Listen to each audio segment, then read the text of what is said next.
Hello everyone, welcome to Tasty Dish by Sedu Palaniyappan. இன்னைக்கு lunch box சீரீஸில் 4th ரெசிபியாக schezwan fried rice எப்படி செய்யலான்றதை பார்க்கலாங்க. நிறைய வெஜிடபிள்ஸ்லாம் போட்டிருக்கிறதுனால இது ஒரு நல்ல ஹெல்த்தியான ரெசிபி, குயிக்காகவும் செய்யக்கூடிய ரெசிபிங்க. ஷெஸ்வான் ஃப்ரைட் ரைஸ் பண்ணுறதுக்கு ஒரு கடாயில் எண்ணெய் விட்டுக்கிறேங்க. எண்ணெய் சூடானதுக்கப்புறம் இதில் 4 to 5 பல்லு பூண்டை வந்து ஃபைனாக சாப் பண்ணியிருக்கிறேன், அதை சேர்த்துக்கிறேன். அடுத்து ஒரு சின்ன துண்டு இஞ்சி, பூண்டும் இஞ்சியும் ஸ்லைட்டாக வதங்கினதுக்கப்புறம் இதில் வெங்காயம் சேர்த்துக்கலாங்க. ஃபைனாக சாப் பண்ண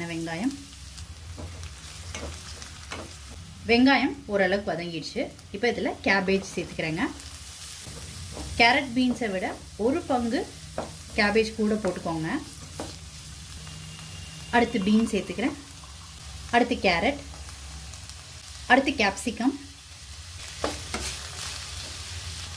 இந்த காய் தேவையான உப்பு சேர்த்துக்கிறேன். காயெல்லாம் ஓரளவுக்கு வதங்கிடுச்சுங்க, ஃபுல்லாக வதங்கக்கூடாது, ஓரளவுக்கு வதங்கினா போதும். இப்போ இதில் ஷெஸ்வான் சாஸ் வந்து சேர்த்துக்கிறேன். அடுத்து சோயா சாஸ்.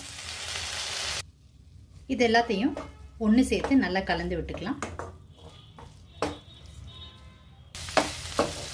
எல்லாத்தையும் ஒன்று சேர்த்து நல்லா கலந்து விட்டுட்டாச்சு. இப்போ ரைஸ் சேர்த்துக்கலாம். இப்போ குக் பண்ணி வச்சிருக்கிற பாஸ்மதி ரைஸை சேர்த்துக்கிறேங்க. 1 கப் பாஸ்மதி ரைஸ் எடுத்துருந்தேங்க, 200 கிராம். குக் பண்ண எல்லா ரைஸையும் சேர்த்துக்கிட்டேன்.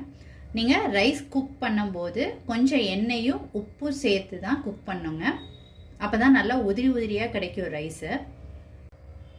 எப்பயுமே ஃப்ரைட் ரைஸ்க்கு ரைஸ் குக் பண்ணும்போது அதை ஃபுல்லாக வேக வச்சிடக்கூடாதுங்க. ஒரு 85 to 90% தான் வந்து வேக வச்சு எடுத்துக்கணும்.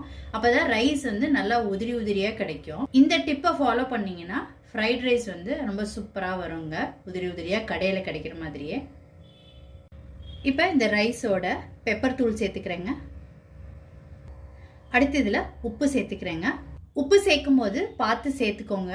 ரைஸ் வேக வைக்கும் போது ஆல்ரெடி உப்பு சேர்த்தாச்சு, காய் வதக்கும் போது உப்பு சேர்த்துருக்குறோம், அதனால பார்த்துக்கிட்டு உப்பு சேர்த்துக்கோங்க. இப்போ இது எல்லாத்தையும் ஒன்று சேர்த்து கலந்து விட்டுக்கலாம். இப்போ கலந்து விடும்போது பார்த்து ஜென்டிலாக கலந்து விடுங்க, ரைஸ் வந்து உடஞ்சிடாம. இப்போ ஃபைனலாக இதில் ஸ்ப்ரிங் ஆனியன் சேர்த்துக்கிறேங்க. ரொம்ப சூப்பராக ஒரு அருமையான ஷெஸ்வான் ஃப்ரைட் ரைஸ் ரெடி பண்ணியாச்சுங்க.